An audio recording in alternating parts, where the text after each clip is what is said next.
Se comprende imperialismo a la actitud, doctrina o acción que ejerce un Estado sobre otro, aplicando fuerzas militares, económicas y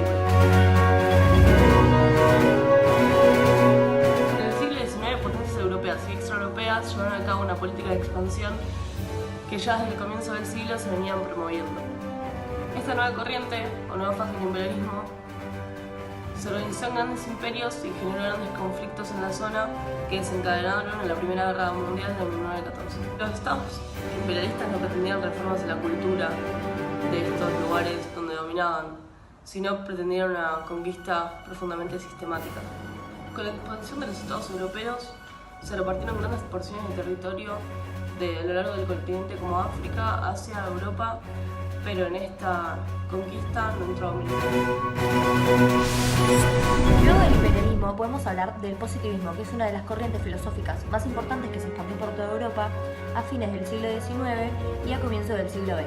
El positivismo sostenía que lo único que importaba era lo que imponía la ciencia. Entonces, sustrajo sus bases del modelo empírico formal. La ideología del positivismo planteaba que todas las disciplinas debían converger.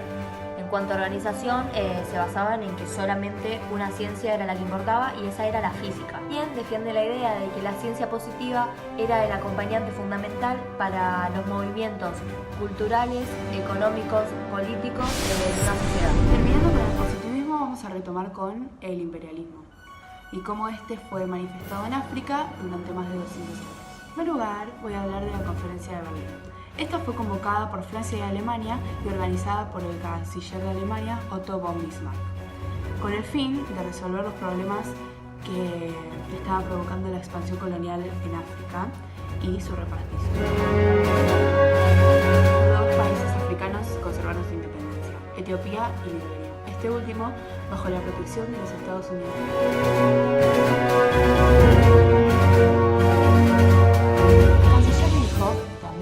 Que no se entraría en cuestiones de soberanía.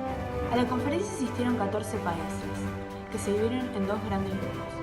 El primer grupo estaba conformado por los países que tenían interés directo hacia el reparto del continente, y el segundo estaba conformado por los países restantes que estaban participando que no lo tenían. La conferencia fue celebrada el 15 de noviembre de 1884 hasta el 26 de febrero de 1885 en la ciudad de Berlín.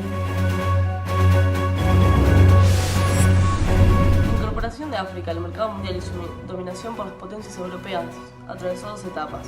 La primera, la que va del siglo XV al XIX, en que prevaleció el comercio de esclavos, seguida por la penetración económica y territorial de Francia y Gran Bretaña en la primera mitad del siglo XIX. En segundo lugar, el periodo de acelerada colonización a partir de la Conferencia de Berlín en 1915. La conquista del continente africano provocó incidentes entre las potencias colonialistas y los pueblos nativos.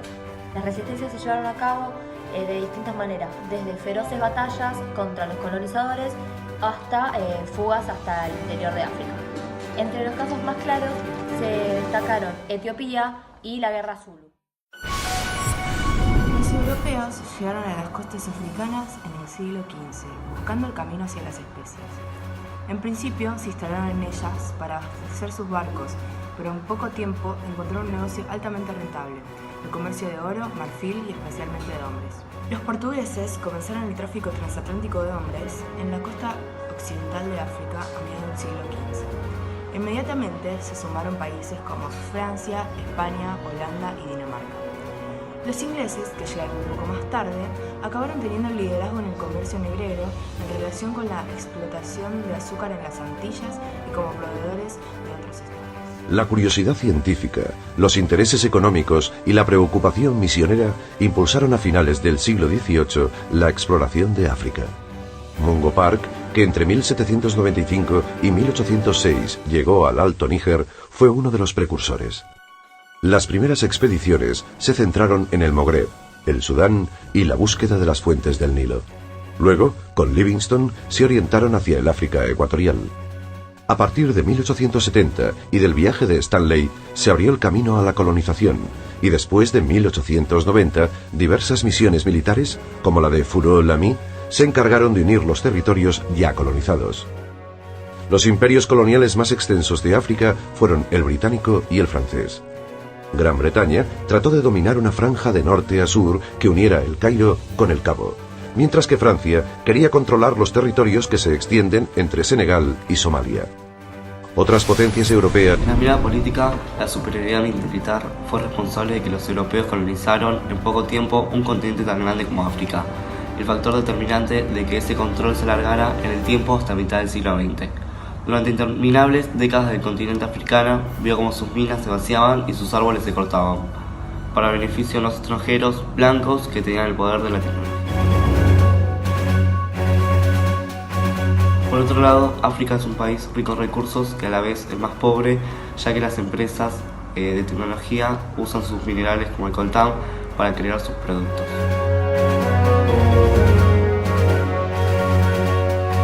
Finalmente, África fue colonizada y explotada por las naciones europeas, principalmente Reino Unido, Francia, Holanda, Bélgica y Alemania, desplegando un sistema imperialista, ignorando la cultura y rica diversidad étnica en la religión. El imperialismo aplicado por los europeos en África en la segunda mitad del siglo XIX dejó heridas en el continente hasta los días presentes. Además de explotar los recursos naturales, el imperialismo desencadenó conflictos étnicos en África. La cultura africana también quedó dañada durante el proceso. El reparto de África. En el norte, Islam se expande. Se destacan el Reino de Marruecos,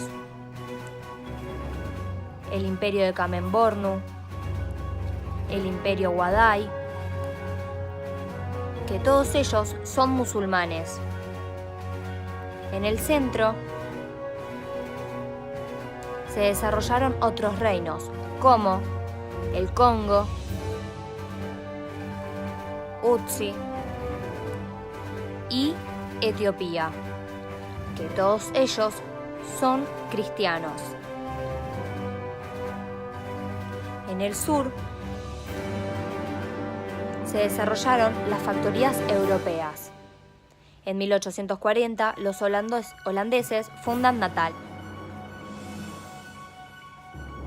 Exploradores, misioneros y médicos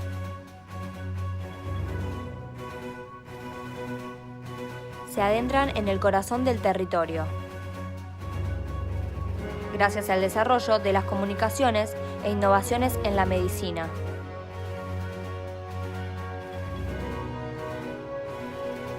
Inicios de la colonización. En 1830, Francia ocupó Argelia y Túnez. En 1869, Canal de Suez. En 1882, entró bajo administración británica. Leopoldo II de Bélgica. La colonización de África. En el siglo XIX, el capitalismo debía expandirse junto a la revolución industrial, en busca de regiones que les proporcionaran materias primas como el oro y la madera. África les pudo proporcionar eso. Debido a eso, explotaron todos los recursos del área, pero también querían instalarse definitivamente. Las potencias más influyentes fueron Inglaterra y Francia. África se amoldó al estilo de Europa, a eso se lo llamó aculturación. En 1835 se hicieron expediciones al continente y se planteó en un mapa. Entre 1850 a 1860, Richard Button, John Speke y James Grant descubrieron el río Nilo, Congo y Zambeze. Gracias a la medicina, la industrialización y la tecnología de ese momento, los europeos pudieron entrar a África fácilmente. Luego de ese momento se produjo la división, invasión, colonización y anexión del territorio africano. Luego de eso hubo disputas entre Francia, Alemania e Inglaterra. Debido a eso se hizo la Conferencia de Berlín. Esta comenzó el 15 de noviembre de 1884 y duró hasta el 26 de febrero de 1885. Los países involucrados fueron Italia, Francia, Bélgica, Inglaterra, Alemania, España y Portugal. Descolonización africana. Esto fue un proceso de independencia de las naciones africanas. Tuvo lugar en la Segunda Guerra Mundial. ¿Qué fue lo que sucedió? Luego de la Primera Guerra Mundial, los movimientos independistas africanos tomaron relevancia y culminó en la descolonización. Causas. La descolonización tuvo lugar en el ámbito de la Guerra Fría. Debido a esto, los refuerzos de la Unión Soviética llevaron a cabo para expandir la idea comunista. Las consecuencias fueron el alto crecimiento democrático, pobreza y hambre, y también la pérdida de cultura en el territorio africano. Esto es muy triste. Debido a esto, África ahora es uno de los territorios más pobres de todo el mundo.